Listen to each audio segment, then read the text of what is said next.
À l'émission aujourd'hui, nous parlons du stress. Bien sûr, le stress, c'est quelque chose de naturel J'ai dans fait la une petite vie. intro tout à Mais l'heure, il on arrive que l'entend, le mais stress, lorsqu'il est néfaste et lorsqu'il n'est pas bien géré, il entraîne des conséquences qui sont, qui sont néfastes pour la santé physique comme pour la santé mentale. Je reçois aujourd'hui le docteur Yves Fouamba. Il est biopsychiatre, expert dans le traitement du stress et des pathologies biopsychosociales qui en découlent.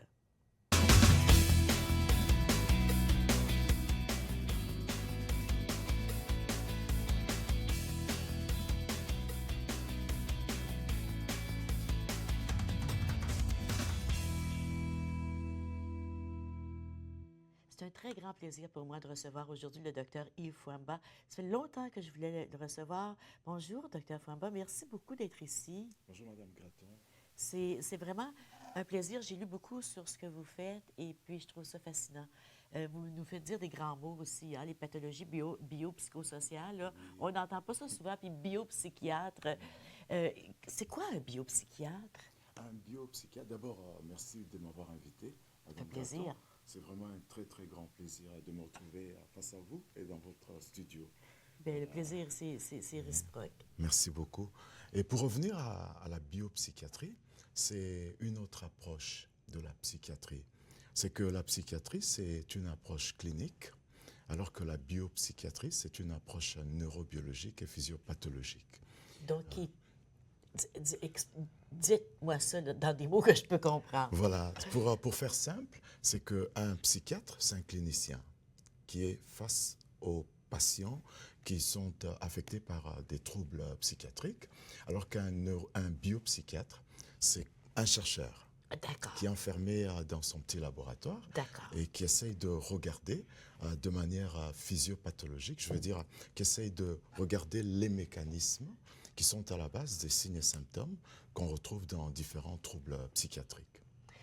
C'est important pour un biopsychiatre de bien connaître le fonctionnement du cerveau, j'imagine alors. Effectivement, parce que c'est d'ailleurs ça qui va révolutionner le traitement des troubles psychiatriques, qui jadis était basé sur des statistiques. Il y a un manuel qu'on appelle DSM, qui est un manuel basé sur des statistiques, alors que maintenant la tendance c'est de rentrer en profondeur, essayer de regarder la neurobiologie, la physiopathologie des troubles psychiatriques, afin de pouvoir mieux les comprendre, mieux comprendre comment viennent les signes et symptômes et comment on peut les arrêter et pourquoi pas arrêter le trouble en soi. Absolument. Euh, je veux parler de ce livre de statistiques dont vous parlez. C'est la façon, très souvent, qu'on traite les problèmes de santé mentale. Qu'est-ce qu'il y a dans ce livre? Qu'est-ce qu'on retrouve dans un livre de statistiques? C'est qu'ils sont partis des symptômes. Donc on regarde quels sont les symptômes qu'on retrouve fréquemment pour telle pathologie, et puis on rassemble ces symptômes, et puis on dit, voilà, si vous rencontrez quelqu'un qui a ces symptômes-là, c'est qu'il est en train de développer ce trouble-là. D'accord. Et puis à partir de là, c'est comme ça qu'on catégorise les personnes qui ont des problèmes de santé mentale. Ben moi, je suis bien contente de voir qu'on commence à sortir de ce format-là. C'est comme un Oui, catalogue où oui, on prend les oui, symptômes. Mais oui, bien sûr, ça fait partie de la science, il faut faire avancer. oui, Et tant mieux qu'on a eu ce livre-là qui nous oui, a aidés à oui, poser des diagnostics. Mais oui, maintenant, vous allez plus loin oui. dans le fonctionnement du cerveau et dans le comportement de la personne dans son milieu aussi, j'imagine. Effectivement, parce que à partir de ce livre-là, on ne pouvait pas guérir des troubles psychiatriques. Et d'ailleurs, le psychiatre, c'est le seul médecin qui ne fait qu'accompagner ses patients et qui ne peut pas arriver à finir, je veux dire, à mettre fin à leurs problèmes. Et d'ailleurs, c'est ce qui n'encourage pas beaucoup d'étudiants de médecine de faire la psychiatrie parce que c'est des recettes, finalement, qu'on donne et qui n'amènent à... Il y a un mot que je ne veux pas sortir qui n'amène à rien.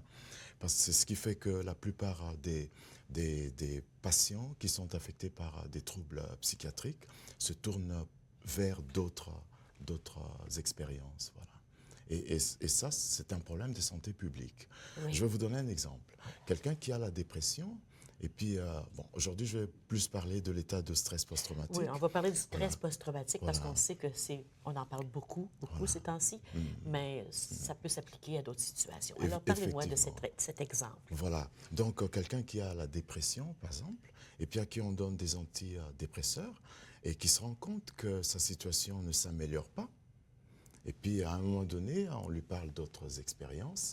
Et quand il va vers ces autres expériences, il se rend compte que ça le soulage, ça l'aide. Comme par Ça lui exemple, donne, vers des oui, méthodes alternatives, vous voulez par dire? exemple, Ça pourrait. ou la consommation du cannabis, j'en parlerai. Ah oui, OK. Et d'ailleurs, le Premier ministre et son gouvernement, ils plaident pour la, la, comment dirais-je, La décriminalisation ou la légalisation de voilà, du cannabis. du cannabis. C'est pour ce fait-là.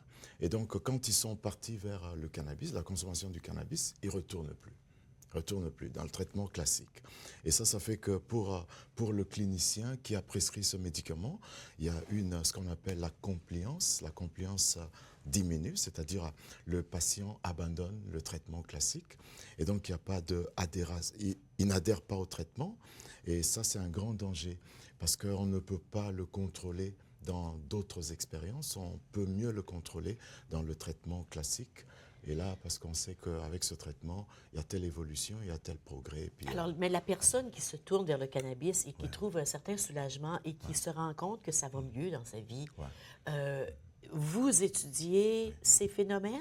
Est-ce que ça fait partie de votre recherche? De voir qu'est-ce qui fait que ça fonctionne chez cette personne-là? Madame Gratton, je vois une tasse, je vous dirais que c'est ça notre tasse de thé. C'est ça notre tasse de thé. Et j'en parlerai, je sais que nous en Oui, on parlerons. va en parler beaucoup. Et puis, je suis vraiment contente. je vous dirais que c'est pas pour rien qu'ils se tournent vers le cannabis, mais il y a un problème avec ça. C'est pour ça que nous sommes là. Voilà. D'accord, d'accord. Il y a un problème dans le sens que on ne sait pas c'est quoi les autres effets, puis il y a peut-être des moyens plus doux de traiter la situation. Mais vous êtes aussi professeur. Vous avez fait vos études médicales ou de médecine à l'université, dans une université privée à Kinshasa. Non, dans l'université nationale. Nationale, à oui. Kinshasa. À l'époque, on l'appelait Université Lovanium. OK. Parce que le Congo, RDC, c'est un pays qui a été colonisé par la Belgique. Oui. Alors, ils avaient construit une très grande université, de référence d'ailleurs pour l'Afrique. Bon, je sais que c'était à l'époque, les choses ont changé.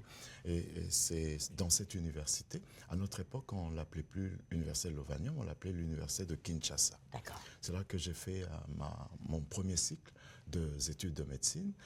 Et puis j'ai complété à l'Université de Montréal. Et vous êtes venu à Montréal pour compléter. Et maintenant, vous enseignez à l'Université de Montréal et à l'Université d'Ottawa. Non, à l'Université d'Ottawa et puis à l'Université du Québec Du en Québec Outaouais. en Outaouais. Bon, voyons, j'ai pas mes données tout à fait bien. Mais l'Université du Québec en Outaouais qui est juste tout près. Oui. Vous aimez enseigner? Beaucoup. Oui. Beaucoup. Parce que j'enseigne un cours qu'on appelle la physiopathologie. Et donc un cours qui explique comment les symptômes arrivent dans un trouble ou dans une pathologie. Et donc c'est un peu comme la mécanique des symptômes. Je sais vous expliquer comment, dans telle pathologie, pourquoi est-ce qu'il y a la fièvre, la température augmente, pourquoi est-ce qu'il y a ces troubles-là, il y a ces symptômes-là, il y a ces signes-là. Je sais expliquer, et ça c'est fascinant pour les étudiants qui voient d'où viennent les signes et symptômes. Et du moment qu'on sait d'où viennent ces signes et symptômes, on peut comprendre comment on les arrête. C'est-à-dire, mon cours, c'est un cours pont, je veux dire. Je suis un pont entre la médecine fondamentale, c'est-à-dire l'anatomie, la physiologie, le fonctionnement normal, et puis le fonctionnement anormal, c'est-à-dire la clinique. Voilà. Et donc, si on maîtrise mieux mon cours, on sait être un bon clinicien plus tard. Oui. Donc, on peut comprendre les pourquoi. Donc, quand on comprend les pourquoi, on comprend les causes. Exactement. Et quand on comprend les causes, on peut intervenir de façon plus éclairée. Vous avez tout compris, Madame Gratton. Voilà. Mais qu'est-ce qui vous a amené sur cette voie-là? Je trouve ça fascinant. Je dirais que c'est la curiosité. Quand j'étais enfant, mon rêve, c'était d'être pilote, conduire des avions. Puis on m'a dit un jour, non, mais écoute, c'est plein d'accidents, on ne veut pas te perdre. Alors je me suis dit... Mais il n'y a pas tant d'accidents que ça, là. Non, absolument. Pas certaine qu'on perd plus de pilotes que de médecins. Oui, ma curiosité, c'était de comprendre le pourquoi et le comment des choses. OK. Pourquoi l'avion peut s'envoler et comment, voilà. Et donc, après, j'ai tourné mon énergie vers le fonctionnement du corps humain. Le pourquoi et le comment. Voilà. Vous êtes resté à 2 ans et demi, vous, Hein, à l'enfant, quand il demande pourquoi, Oui, je suis resté là. c'est bien. D'ailleurs, mon Ben, nous cours que autres, ça a grandi j'enseigne, avec vous. d'ailleurs, mon cours que j'enseigne, c'est la physiopathologie, c'est le pourquoi et le comment des signes et symptômes. Oui. Voilà. Moi, j'ai un petit-fils qui a 2 ans et demi, puis il vient de commencer à dire, il n'y a pas 2 ans et demi, Voilà. mais pourquoi, Voilà. c'est quoi ça, puis pourquoi, dans Voilà. tout. Et c'est ça qui est fascinant. C'est Ouais. ça. Et Puis d'ailleurs, vous quand avez gardé j'enseigne, cette curiosité. fascinant, je vous dis, Madame Gratton. Et quand j'enseigne mes étudiants, c'est souvent ça, le pourquoi et le comment. Voilà. Oui. Puis on s'est fait dire souvent dans la vie, pourquoi? Parce que. Voilà. Parce que. Voilà. On s'en va à la pause, on revient tout de suite, restez avec nous.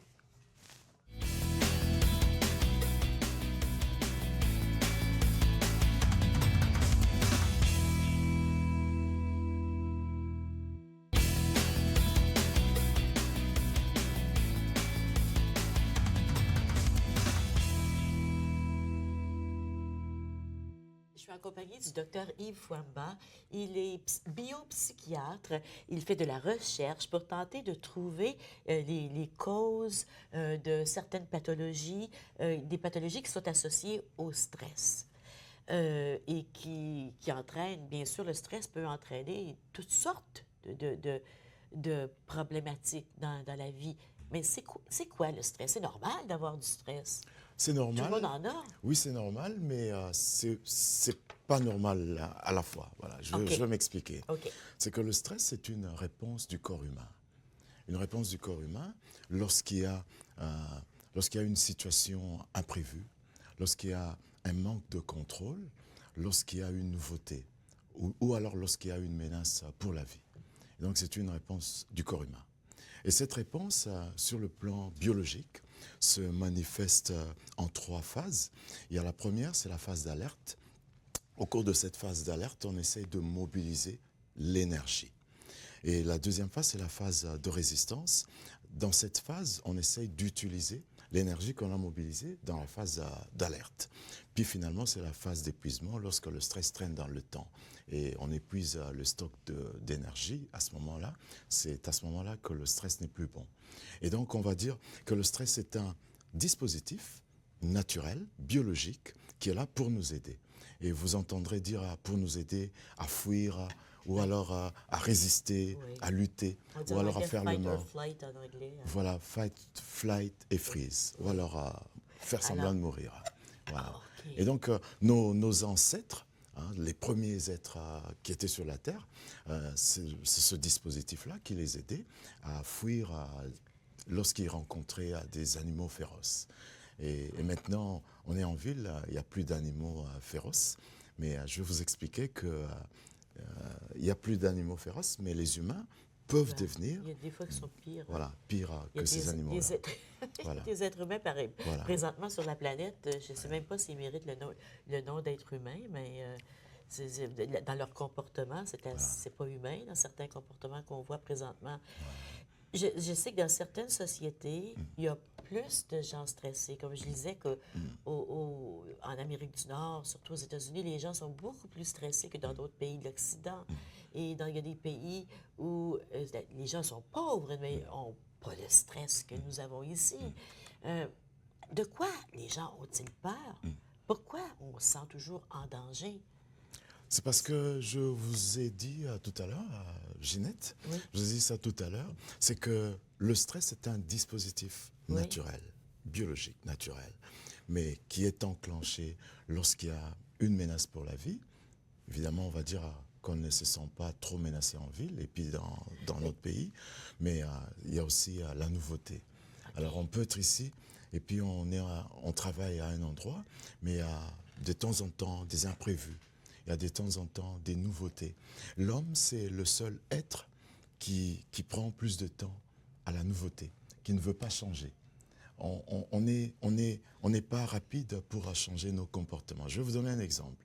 Mettons que demain, vous arrivez dans votre studio, on vous dit, Ginette, on va ajouter tel appareil à notre émission. Vous allez trouver ça de trop parce que ça va demander l'adaptation. Et puis, vous allez avoir plus tendance à revenir à ce que vous faisiez avant parce que là, vous n'êtes pas dérangé. Alors, ce que je veux dire, il y a plus de stress dans les pays industrialisés parce qu'il y a plein de nouveautés. Regardez, Il y a les plein cellulaires. d'attentes. Il y a plein d'attentes aussi à l'égard de Raison. l'être humain qui, des fois, on Raison. se dit, des attentes qu'on ne peut pas contrôler. Par Et exemple. puis, que c'est comme si notre vie dépend de quelqu'un d'autre qui a des attentes à notre égard, puis on n'est pas sûr qu'on comble ces attentes-là. Exactement. Et quand vous ajoutez à tout ça la performance qui est recommandée, on n'est pas performant et on n'est pas considéré. Alors il faut performer, il faut travailler très dur. Et ça fait que pour ce dispositif de stress, c'est comme s'il y a une menace. Oui. Et c'est comme s'il y a Une perception de menace. exactement, une perception de menace. Et donc cet appareil est enclenché. Et Dieu seul sait, quand c'est pour une courte période, c'est du bon stress. Ça nous aide à performer. Mais quand c'est pour une longue période, ça devient du mauvais stress. À ce moment-là, c'est mauvais pour la santé. Pourquoi? Qu'est-ce qui arrive que c'est mauvais pour la santé? Comment les pathologies se développent-elles? Ça, on va aller... voilà, c'est que normalement, lorsqu'il y a une menace pour la vie, lorsqu'il y a une situation imprévue ou lorsqu'il y a une nouveauté, tout ce que je viens de dire avant, Oui, oui, oui. normalement, à partir de ce moment-là, il y a dans notre cerveau, il y a libération de certaines substances. Donc, il y a l'activation d'un axe qu'on appelle l'axe hypothalamo-hypophyso-cortico-surrénalien. C'est que c'est un axe qui relie à la fois l'hypothalamus, l'hypophyse et les glandes surrénaliennes. Et à partir de là, il y a sécrétion de deux hormones, c'est l'adrénaline et le cortisol. Alors, quand c'est pour une courte durée, cette adrénaline, qu'est-ce que ça fait? Ça nous fait Ça fixe performer. ça, effectivement, Ouais, ouais. parce que ça fixe les récepteurs qui sont situés au niveau des vaisseaux. Et ça réduit le volume, le diamètre des vaisseaux, ce qui augmente la vitesse de circulation du sang. Pour quelle raison? Parce que dans le sang, il y a l'oxygène, il y a aussi des nutriments. Ce que je viens de citer, nutriments et oxygène, les cellules du corps humain en ont besoin Oui. pour produire de l'énergie.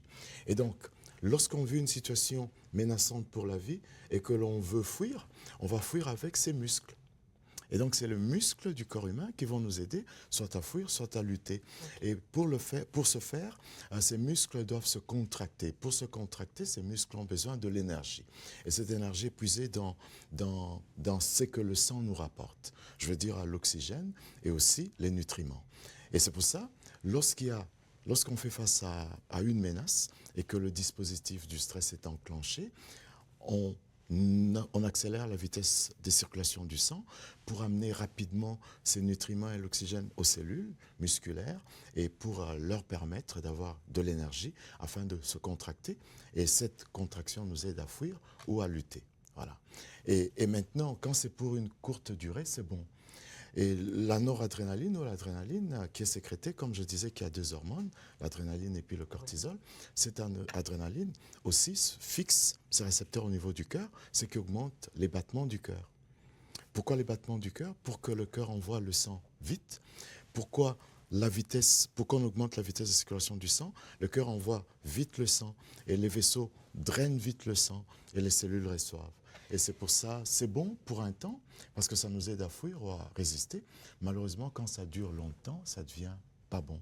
Parce que ça use le corps, là. Effectivement, la vitesse... C'est fascinant comment vous expliquez ça. La vitesse... En si peu de temps, vous expliquez des grands concepts. C'est fascinant, aussi, le corps humain. Hein? Oui, Ginette, parce que la vitesse de circulation qui augmente là, c'est ça l'hypertension artérielle. Ben oui.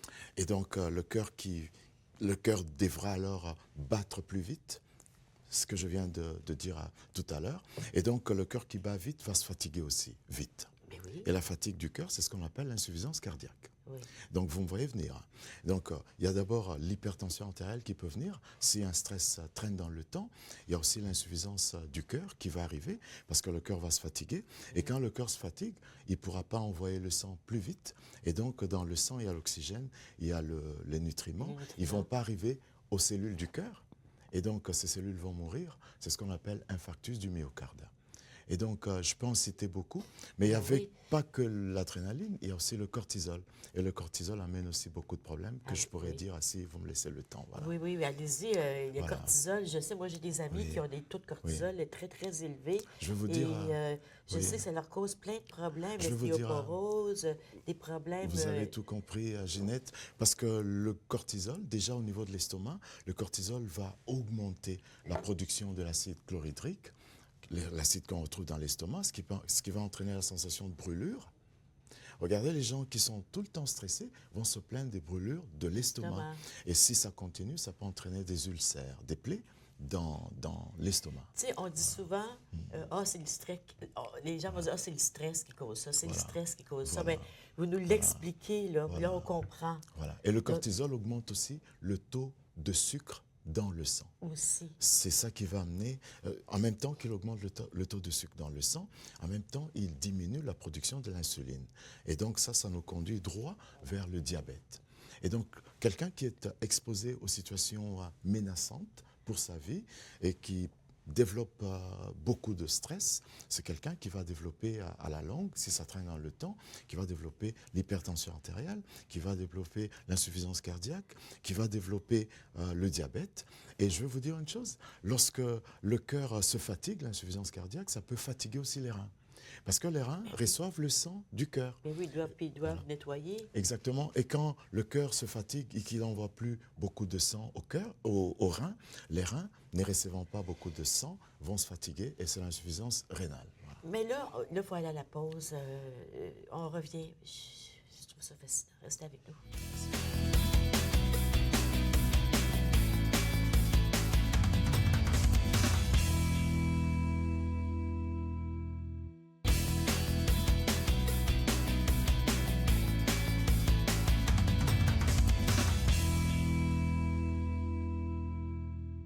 Alors, quand notre corps, quand notre esprit ressent un danger, notre, notre cerveau envoie un message qu'il y a un état de danger, donc le stress, on est dans un état de stress. Et tous les phénomènes dont vous avez parlé s'enclenchent. On n'est pas vraiment dans une... Notre vie n'est pas vraiment en danger. Pour la plupart des gens qui sont stressés, c'est quoi qui est en danger? C'est quoi? C'est pourquoi on pense que si notre patron n'est pas content, ou si notre femme dit ci, ou si notre enfant fait ça, notre vie est en danger. C'est qu'on est devenus tous des dépendants de l'opinion des autres. Bien sûr, parce que le stress est contagieux aussi. Voilà, c'est contagieux. C'est que tout le problème est dans l'environnement dans lequel on vit. On ne doit pas subir la dictature de l'environnement. On doit se faire ses propres opinions. On ne doit pas vivre dans le regard des autres. Voilà, la plupart des gens qui sont stressés, c'est des gens qui vivent dans le regard des autres. Voilà. Et je vais vous donner un exemple. Ginette, si je vivais dans votre regard, je vais commencer à extrapoler beaucoup de choses alors qu'il n'en est rien. Il n'en est rien. Et donc, c'est ça qu'il faut... je sais qu'on nous parlons de la prévention. Moi, je regarde avec un gentil regard. Et ça me déstresse, voilà. Parce que je trouve ça fascinant. Oui, oui. Donc, je trouve ça intéressant. On ne devrait pas, on ne doit pas subir la dictature de l'environnement. Absolument pas. Parce que ça tue. Parce que je vais vous dire, si moi je suis stressé et que le stress devient pathologique chez moi, je peux facilement contaminer tout mon environnement. Je vais vous l'expliquer, je sais qu'on aura le temps, et je vous dirai à un moment donné que, voilà, le stress, le mauvais côté du stress, c'est que le stress débranche le lobe préfrontal. Je vais vous dire, on a deux parties du cerveau qui sont très intéressantes en parlant du stress. Il y a le lobe préfrontal qui est en avant de nous ici, derrière le front. Dans ce lobe, nous avons ce qu'on appelle le cerveau cognitif, la cognition. Et donc on parle de jugement, on parle de l'intelligence, on parle de l'humeur, on parle de la concentration, on parle du langage. La relation avec l'autre. Avec l'autre, c'est d'ailleurs pour ça que c'est devant nous. Parce que c'est ça qui nous met en communication avec le monde extérieur. Et donc, là-dedans, on trouve aussi le contrôle des pulsions. Et qu'est-ce qui arrive lorsqu'on est stressé? Je vous ai parlé de l'adrénaline tout à l'heure. Et donc, on produit beaucoup d'adrénaline. Et même au niveau du cerveau, on produit beaucoup d'adrénaline. Et c'est quoi la conséquence de cette adrénaline qu'on produit en masse dans le cerveau?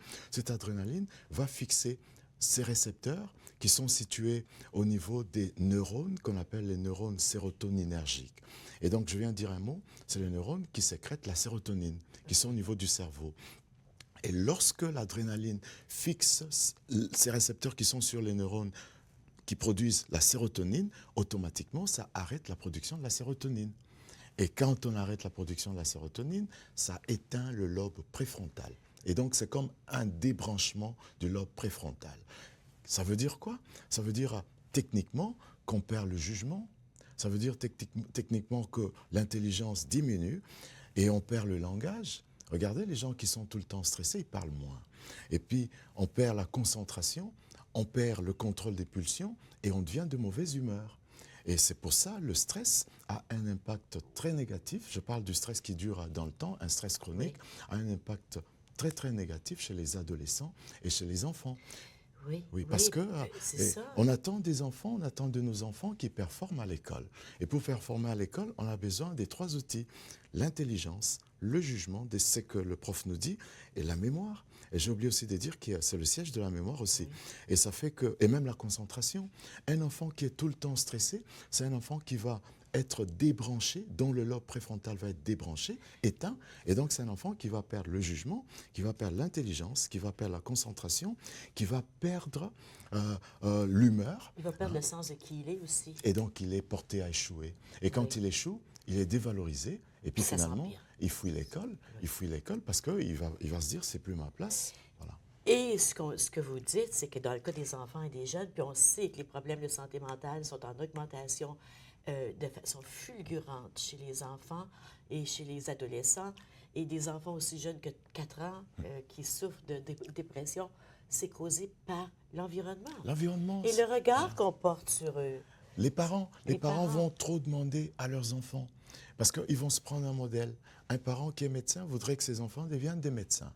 Un parent qui est journaliste, je vous entendais dire que vous venez d'une famille des journalistes. M'excuserez cette indiscrétion, c'est parce que j'ai suivi votre émission avec le Premier ministre. Et voilà, vous l'aviez dit. Et donc, je viens d'une famille de journalistes et des gens très engagés dans leur communauté. Et voilà, qu'est-ce que vous faites? Vous êtes très engagé dans votre communauté, et puis vous êtes journaliste. Et donc, mais dans mon cas, ça n'a pas été des attentes, je ne pense pas. Mais ça, en tout cas, c'est un grand débat qu'on pourrait avoir. Voilà. Mais je parle généralement. C'est sûr, généralement, oui. Et donc, on demande trop à nos enfants. Et à ce moment-là, nos enfants se regardent dans notre regard. Oui. Ils vivent dans notre regard. Oui. Et donc, ils sont portés à performer. Lorsqu'ils échouent dans une matière, on les blâme, on n'est pas content. Et donc, on le stresse. C'est pour ça que je parlais de la contagiosité du stress. Aussi, oui, c'est contagieux, mais c'est souvent aussi que dans le monde dans lequel on vit, on ne laisse pas les enfants vivre chaque stade de développement. Alors, on voudrait qu'à 2 ans, ils se comportent comme qu'ils partagent. Un enfant de 2 ans ne peut pas, n'est pas capable de partager un jouet. Il peut partager son espace, mais il ne peut pas partager le jouet qui est à lui. On peut lui expliquer, bon, ben, tu l'as eu assez longtemps, maintenant prête-le à ton ami. Mais c'est pas naturel. Alors qu'on voudrait qu'il partage, puis là, on a des problèmes parce qu'il ne partage pas. On demande à nos enfants d'être quelque chose d'autre que ce qu'ils sont. Et ça, c'est dans l'environnement dans lequel l'enfant vit. Et donc, à partir de là, l'enfant va vivre un stress chronique. Oui. Et ça va jouer ça va débrancher son lobe préfrontal. Vous avez tout compris. C'est un enfant qui va échouer à l'école ou qui ne va pas performer à l'école et finalement qui sera rejeté et à l'école et à la maison aussi. Et dans lui-même va se rejeter. Voilà. Et finalement, c'est ça qui envoie nos jeunes, qui les pousse vers la consommation du cannabis. Et ça, c'est un autre chapitre. Je vous en parlerai dans les minutes qui suivent. Les tentatives de suicide. Je vais vous le dire dans les minutes qui suivent. OK, on s'en va à la pause. On revient là-dessus. Merci beaucoup.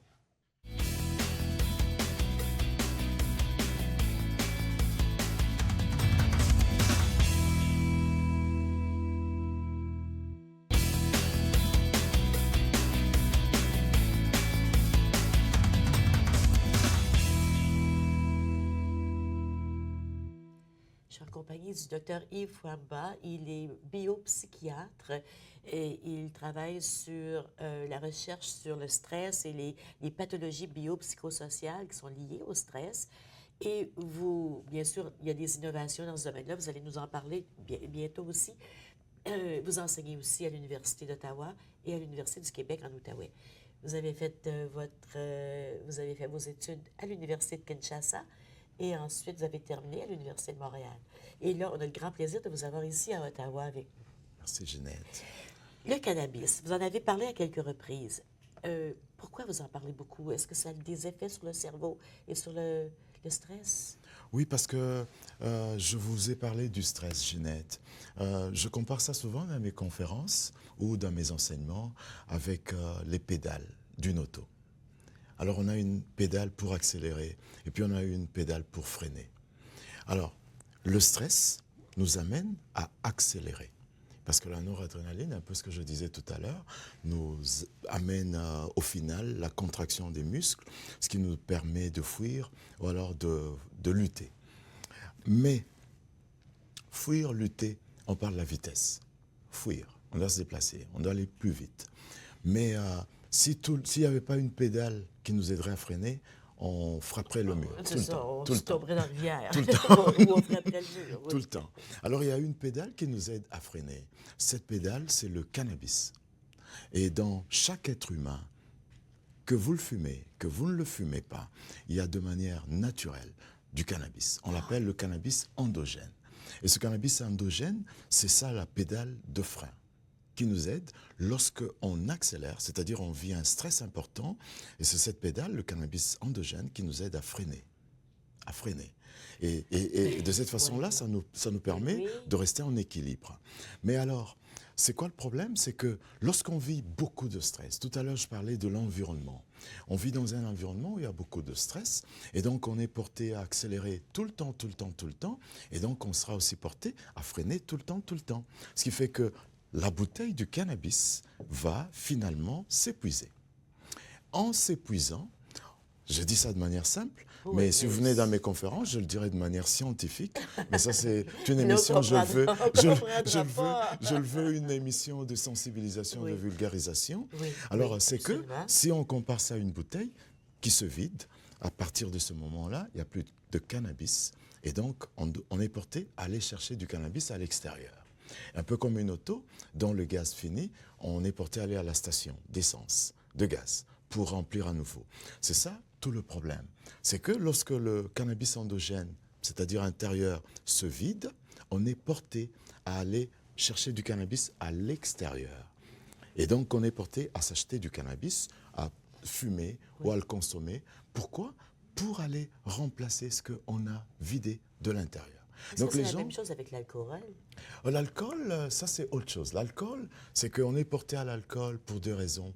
Première raison, c'est lorsque la pédale de frein ne fonctionne plus. On se dit, autant on peut être porté à aller consommer de l'alcool, parce que l'alcool ralentit le jugement, l'alcool ralentit le fonctionnement du cerveau. Et donc, ça nous permet de sortir un petit peu du quotidien. Mais à la fin, on est rattrapé. Mais le cannabis, ça, c'est différent. Parce que le cannabis, c'est vraiment la pédale, la vraie pédale du frein. C'est quelque chose de naturel que le cerveau fabrique. Oui, parce que comment on a su ça? C'est parce qu'on s'est dit, mais pourquoi quand on fume du cannabis, et puis on se sent bien? C'est que le cannabis a des récepteurs dans notre cerveau ou dans notre corps en général. Et donc, il y a des chercheurs qui ont trouvé qu'il y avait des récepteurs du cannabis qu'on consommait. Eh bien, ils se sont dit, mais s'il y a des récepteurs, c'est qu'il y a la même substance à l'intérieur. Et c'est comme ça qu'ils sont arrivés à découvrir qu'il y avait du cannabis intérieur qui nous aide, qu'on appelle le cannabis endogène. Et donc, la différence entre les deux cannabis, c'est que le cannabis endogène est sécrété et produite localement à l'endroit où il y a de l'accélération pour ralentir, alors que, et donc ça n'agit que là où il y a le problème d'accélération, et l'action est de courte durée, comparativement au cannabis extérieur. Quand on le prend, lui, il va fixer tous ces récepteurs qui sont et dans le cerveau et en dehors du cerveau, et donc on a l'effet que nous recherchons, parce que ça agit là où on veut, mais on a d'autres effets qu'on appelle les effets secondaires qui amènent le mauvais côté du cannabis. On pourra en parler. Voilà. Ben, on n'aura pas le temps d'en parler beaucoup parce que j'aimerais ça que vous reveniez par contre, parce qu'il y a tellement de choses que vous m'avez dites. Entre autres, on a parlé du lobe frontal et du cerveau. Puis j'aimerais beaucoup un jour que vous reveniez et qu'on fasse une émission sur les formes de démence. Et parce qu'on sait que ça devient un fléau dans notre société. Mais là, j'aimerais qu'on parle du stress post-traumatique. Oui, Ginette. On en entend beaucoup parler, surtout... on parle surtout de ça en parlant des vétérans ou des militaires qui reviennent. Leur nombre a plus que doublé en 5 ans. il y en avait 6 000 au plus fort de la guerre du Vietnam. On est rendu au-delà de 15 000 qui sont traités. Mais moi, j'ai rencontré des gens sur le plateau ici qui ne sont pas des militaires et qui souffrent de stress post-traumatique également. Qu'est-ce que c'est le stress? Mais c'est une réaction à un traumatisme. Mais qu'est-ce qui est un traumatisme? Qu'est-ce qui cause le stress traumatique? Quelle sorte de... Puis pourquoi certaines personnes puis pas d'autres? Vraiment, c'est une très bonne question, Ginette. C'est que le stress, l'état de stress post-traumatique, il y en a qui l'appellent le trouble Il y en a post-traumatique. le trouble, il y en a le syndrome. Oui, parce que finalement, avec la recherche, on se rend compte que c'est vraiment un état. C'est un état. C'est un état. OK. C'est vraiment une pathologie en soi. Une pathologie en soi. L'état de stress post-traumatique, c'est un trouble de l'anxiété. C'est un trouble de l'anxiété. Et ce trouble-là vient après un traumatisme psychologique, à la suite d'une situation qui est perçue comme une menace pour la vie ou une menace pour l'intégrité d'une personne. Et donc on parle des traumatismes graves. On va parler des guerres, vous êtes exposé aux guerres, vous êtes exposé aux catastrophes naturelles. Je parle des éruptions, des volcans, je parle des accidents, même des tremblements de terre, je parle même des accidents. Oui. Des accidents de trafic routier ou des accidents de trafic aérien ou trafic ferroviaire. Et tout ça fait que c'est comme une photo que le corps prend, que le cerveau prend et qu'il va cacher dans une partie du cerveau qu'on appelle l'amygdale. L'amygdale, c'est une partie du cerveau qui nous sert qui est le siège des émotions, qui est le siège de la peur, qui est le siège aussi d'une mémoire, mais le mémoire relié à la peur et à l'anxiété. Okay. Et donc, lorsque la photo de l'événement traumatisant est enfouie ou cachée dans l'amygdale, ça va stimuler davantage les neurones qui produisent l'adrénaline, dont je parlais tout à l'heure. Et donc, il y aura une hyperproduction d'adrénaline, et c'est ça qui va faire que dans les cellules de cette amygdale-là, il va se former de plus en plus de protéines, et ce sont ces protéines qui vont fixer la photo, c'est-à-dire le souvenir traumatisant, et les émotions négatives. Donc, ça entraîne une substance qui se forme, quelque chose qui se forme d'anormal dans le cerveau. Le souvenir anormal, le souvenir anormal traumatisant. est comme figé par de la protéine. Exactement, figé, emprisonné dans l'amygdale. Et cet emprisonnement, c'est ça qui va d'ailleurs amener la plupart des symptômes. La personne qui souffre de l'état de stress post-traumatique va vous dire, c'est comme si je vivais constamment le traumatisme que j'ai vécu. Le soldat qui revient de la guerre va vous dire, tout le temps je me vois dans cette guerre. Et dans la journée, ça va être des idées intrusives. Il va se voir en pleine journée en train de vivre la guerre. Ou alors, si c'est un viol, etc. Et donc, la nuit, c'est des cauchemars. C'est des images qui lui reviennent de cette guerre-là pendant la nuit comme des cauchemars. Et donc, deuxième type de symptômes, c'est les symptômes liés à l'évitement. Et donc, quand il regarde la télé et qu'il y a une image qui lui rappelle cet événement traumatisant, il est porté à fuir, à ne plus regarder. Et donc, c'est l'évitement. Et puis après, évidemment, il y a des symptômes liés à l'hyper-éveil. Et donc, de temps en temps, il va sursauter quand il dort. De temps en temps, il va avoir de l'insomnie. Et donc, tout ça mis ensemble, ça perturbe, il n'y a pas de qualité de vie. Non, et il donc, y a des troubles d'humeur, il y a des troubles d'anxiété, vous avez tout il y a des compris, troubles Ginette. d'alcool, Vous avez tout compris, Ginette. Et donc, ça va entraîner un dysfonctionnement social, familial, professionnel. Ça va réduire aussi la productivité. Maintenant, je parlais tout à l'heure des récepteurs sur lesquels se fixe le cannabis endogène. Voilà, ces récepteurs-là jouent un rôle très important. Et donc, c'est sur ça que nous jouons. Nous jouons sur ça pour arrêter, parce que lorsqu'on augmente la production du cannabis, de l'intérieur, ce cannabis va fixer ces récepteurs qui sont situés au niveau des neurones qui produisent l'adrénaline. L'adrénaline qui est à la base de cette production de protéines, les protéines qui fixent les mauvais souvenirs aux émotions négatives. Et donc, lorsqu'on bloque la production de l'adrénaline, automatiquement, ces protéines ne sont plus produites. Et ça s'altère, et donc leur teneur diminue. Et donc à partir de ce moment-là, comme ce sont ces protéines qui fixaient le mauvais souvenir aux émotions négatives, lorsqu'il n'y a plus ces protéines, le mauvais souvenir est libéré de l'amygdale. Il est maintenant stocké dans les autres aires, on appelle ça les aires secondaires du cerveau, et comme un souvenir sans émotion. Et donc, à ce moment-là, on est guéri. On est guéri parce que c'est quoi le problème avec l'état de stress post-traumatique? C'est lorsque le mauvais souvenir, l'image du traumatisme est liée aux émotions négatives. Lorsqu'ils se séparent, il n'y a Mais plus rien. c'est la même chose avec n'importe quelle. C'est comme si c'est une expérience négative de la vie qui nous a affectés, mais qui est amplifiée. Par exemple, si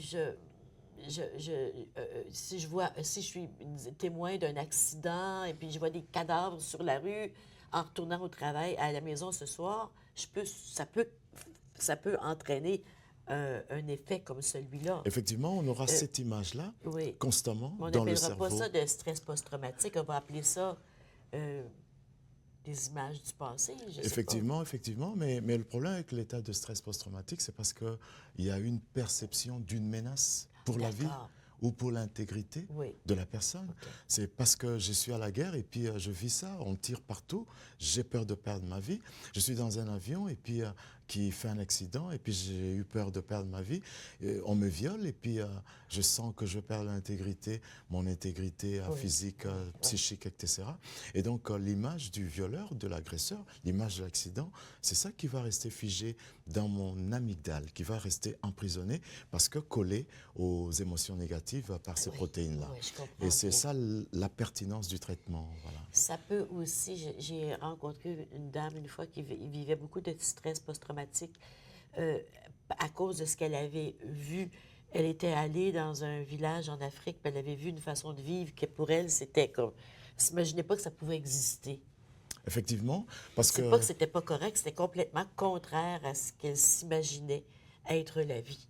Parce que l'exposition aux situations traumatisantes peut être primaire, c'est-à-dire je suis en face de la situation, ça peut être secondaire. Mettons comme elle est revenue de l'Afrique et qu'elle vous l'a raconté, vous n'étiez pas en Afrique, mais le simple fait de l'entendre dire ça, vous pouvez aussi être affecté et C'est développer ça. Oui, oui. l'état de stress post-traumatique. Oui. Ça, c'est une exposition secondaire. Ça veut dire que vous n'étiez pas directement exposé, mais vous étiez indirectement exposé. Voilà. Il faut aller à la pause. Malheureusement. Docteur, on Malheureusement.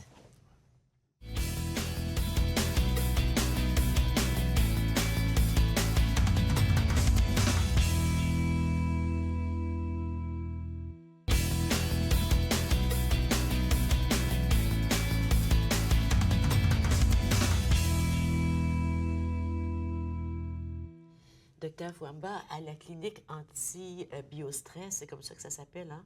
La Oui. clinique anti-biostress, Oui. où vous travaillez, vous êtes des chercheurs qui vous penchez justement sur toutes ces questions et les questions du traitement, non pas des traitements à partir de statistiques, puis de mettre des morceaux, des symptômes pour tirer des conclusions, mais pour regarder vraiment ce qui se passe dans l'être humain. Quel genre de traitement, de quel genre de traitement parlons-nous là, présentement? Puis est-ce que ce sont des traitements qui font leur chemin jusqu'aux patients? Oui, oui, mais parce qu'il faut considérer qu'il y a un problème très, très, très important au niveau en psychiatrie, je veux dire, hein, pour toutes les pathologies, mais parce qu'aujourd'hui, nous parlons de l'état de stress post-traumatique. C'est que ce que je n'ai pas dit, l'état de stress post-traumatique est un état ou un trouble qui s'accompagne de ce qu'on appelle les comorbidités. Alors, c'est-à-dire en même temps qu'il arrive, en même temps qu'il se fait accompagner d'autres troubles. Vous allez voir quelqu'un qui fait l'état de stress post-traumatique présenter la dépression, Oui. l'anxiété, je peux en citer, mais c'est quoi? C'est que c'est ça qui vient perturber le diagnostic. Parce que pour le clinicien qui le reçoit, peut-être qu'il le reçoit lorsqu'il est en train de présenter la dépression. Et on est porté à croire que c'est une dépression, et pourtant, lorsqu'on gratte, c'est l'état de stress post-traumatique. C'est ça la difficulté avec le traitement qui existe jusqu'à ce jour. C'est un traitement, on l'appelle opportuniste, parce que basé sur des observations empiriques, c'est-à-dire de laboratoire, avec des médicaments qui ont été approuvés pour d'autres indications. Je veux dire, quelqu'un qui fait l'état de stress post-traumatique, qui vient devant vous, mais qui présente la dépression en ce moment-là, qu'il est devant son clinicien. Le clinicien est porté à lui prescrire des antidépresseurs. Il pose un beau geste.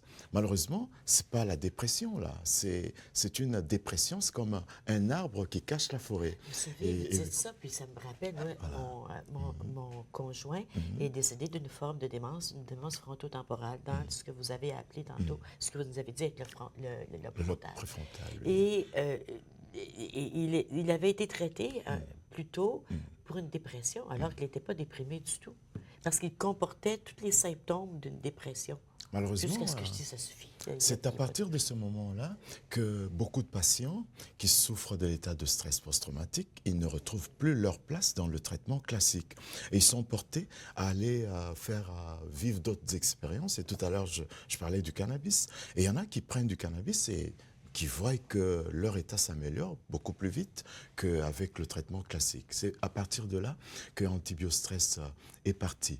Il est parti du fait que le traitement classique pose problème et donc maintenant il faut considérer un traitement qui est plus basé sur la neurobiologie et la physiopathologie de l'état de stress post-traumatique. J'en ai parlé tout à l'heure. Et donc l'antibiostress, tout est dans le mot, anti-biologie du stress. Et donc, le médicament, tous les médicaments sur lesquels nous travaillons, nous les appelons antibiostress. Un peu à l'image des antibiotiques qui ont été, qui nous ont permis à combattre les infections. Et donc, les médicaments qui nous permettront de combattre le stress, ou plutôt d'arrêter le stress dans tous ses aspects, ce sont des médicaments antibiostress. Voilà. Et donc, à partir de là, c'est des médicaments, comme le médicament sur lequel nous travaillons maintenant, c'est un médicament qui va augmenter le taux de cannabis endogène. Et donc, à partir de ce moment-là, le cannabis endogène va fixer ses récepteurs et donc arrêter le stress. Et donner aux gens, comme ça donne aux gens une sensation de bien-être. Bien sûr. Les gens vont comprendre que Bien sûr, Ginette. C'est la voie à prendre. Bien sûr, Ginette, parce qu'on a fait une étude, je veux le dire rapidement, on a fait une étude où on avait catégorisé, il y avait 3 groupes. Un groupe de personnes qui ont été exposées au traumatisme grave et qui ont développé l'état de stress post-traumatique après. Un autre groupe de personnes qui ont été exposées au même traumatisme grave, qui n'ont pas développé l'état de stress post-traumatique. Et un autre groupe témoin qui n'ont pas été exposés au traumatisme grave et qui n'ont pas développé l'état de stress post-traumatique. Et qu'est-ce qu'on a remarqué? En faisant une imagerie beaucoup plus spéciale qu'on appelle la tomographie par émission de positrons, on a vu dans le cerveau qu'au niveau des zones qui sont reliées au stress, qui sont reliées à la peur et à l'anxiété, on a vu qu'il y avait un nombre très élevé de récepteurs du cannabis endogène. Et dans leur sang, on a vu que le cannabis endogène, son taux était diminué. Et donc, on s'est dit, donc, le nombre de récepteurs qui est augmenté, c'est pour répondre à un besoin. Un peu comme quelqu'un qui va en altitude, son taux d'oxygène va augmenter parce que la pression partielle en oxygène est diminuée. Et donc, à partir de là, on s'est dit, si on augmente le taux de cannabis endogène, automatiquement, on va équilibrer, on va moduler ou équilibrer le nombre de récepteurs de ces cannabis endogènes. En même temps, le taux va augmenter. Voilà, un secret que je ne peux pas dire, Ginette, mais je le dirai en temps et lieu. En temps et lieu. Voilà. Est-ce que vous pensez, puis là, il faut aller à la pause, on n'a plus beaucoup de temps, est-ce que vous pensez que, comme prévention, on parle beaucoup de la méditation, j'aime pas parler nécessairement de la méditation, de la contemplation, de vivre une vie plus tranquille à l'intérieur. J'ai lu récemment, puis j'oublie quel théologien parle de le problème du 21e siècle, et c'est notre intranquillité, notre incapacité à se sentir tranquille, calme en dedans. Est-ce que vous pensez que si on augmentait des méthodes, si on enseignait à nos jeunes comment contempler, comment méditer, comment vivre dans un rythme qui est plus humain, qu'on aurait moins de problèmes de stress? Parce que toutes ces situations-là que vous évoquez, Ginette, jouent sur la respiration. D'ailleurs, le mot n'est pas fort, joue sur la ventilation. Il y a 2 phases dans la ventilation. il y a l'inspiration et l'expiration. Et donc, l'inspiration nous permet de nous approvisionner en oxygène et l'expiration nous permet de nous vider du CO2, du gaz carbonique. Toutes ces méthodes jouent sur l'expiration, c'est-à-dire jouent sur la sortie de l'air. Et vous allez voir, même dans différentes méthodes, c'est ça. Mais finalement, qu'est-ce qu'on va chercher? On va chercher le système parasympathique. C'est le contraire de l'orthosympathique qui produit l'adrénaline. Et c'est l'autre système-là, c'est ça qui nous permet de ralentir un petit peu. C'est là où se trouvent les récepteurs de cannabis? Non, ça n'a rien à voir avec le cannabis. Rien à voir, mais simplement, ça ralentit un petit peu. J'essaie de découvrir votre secret. Non, vous ne l'aurez pas. Mais je le dirai en temps et lieu. Voilà. Question de se calmer un peu. Vous êtes dans des projets de recherche qui vous passionnent, qui sont passionnants. On découvre le cerveau. Présentement, là, on sait que le cerveau existe, mais il y a tellement de découvertes qui se font sur le cerveau. Est-ce que vous avez des lectures à nous suggérer qui pourraient être intéressantes? Oui, il y a des lectures, mais il y a des livres que je peux peut-être... Mais j'ai un site web. Oui, vous avez un site web. On l'a mis à l'écran pendant l'émission. On va le remettre. C'est antibiostress-clinique au pluriel, -56. Vous le voyez. Moi, c'est plus simple. Je vais sur Google, puis j'écris Docteur Yves Fouamba, puis on tombe sur votre site web. J'ai lu récemment le livre The Brain That Changes Itself. Vous connaissez? Oui. Je trouve ça fascinant, la capacité du cerveau de s'adapter à différentes situations. Et de réparer ses propres problèmes. Ses propres problèmes. Donc, on parle de la plasticité du cerveau. De la plasticité du cerveau. À un moment donné, on peut laisser le cerveau régler ses problèmes soi-même, et il va le faire. Le problème, c'est qu'on ne lui laisse pas le temps. Et je vais vous dire, en médecine, à chaque problème, il y a une compensation que le corps humain lui-même essaie de faire, c'est-à-dire une façon de régler ses problèmes lui-même, c'est quand cette compensation échoue on peut aller stimuler, donner du tonus avec des médicaments. 30 secondes, pourquoi cette compensation échoue-t-elle? Ça n'échoue pas à tout moment. Deux fois, ça échoue parce qu'on court vite avec les médicaments. Voilà, les médicaments. Voilà. Oui, mais vous êtes un médecin qui ne croit pas dans les médicaments traditionnels? Parce que les médicaments, c'est des poisons. D'une part, c'est une question de dose. Et puis, les médicaments, je viens de vous dire, la plupart des médicaments ont été approuvés pour d'autres indications, mais voilà. Merci beaucoup d'être venu nous rencontrer aujourd'hui. Un grand plaisir. Fut un énorme plaisir. Un plaisir, ce fut surtout très éclairant. Merci, et vous allez revenir. Bonne chance dans toutes vos recherches. Merci beaucoup, Ginette. Et l'avenir est entre vos mains, à vous et à vos collègues. Merci beaucoup, Ginette. Merci à vous aussi d'avoir été avec nous. Je vous souhaite une belle fin de journée. Je vous souhaite tout l'amour du monde. À demain. Merci, Dr. François. Gestation.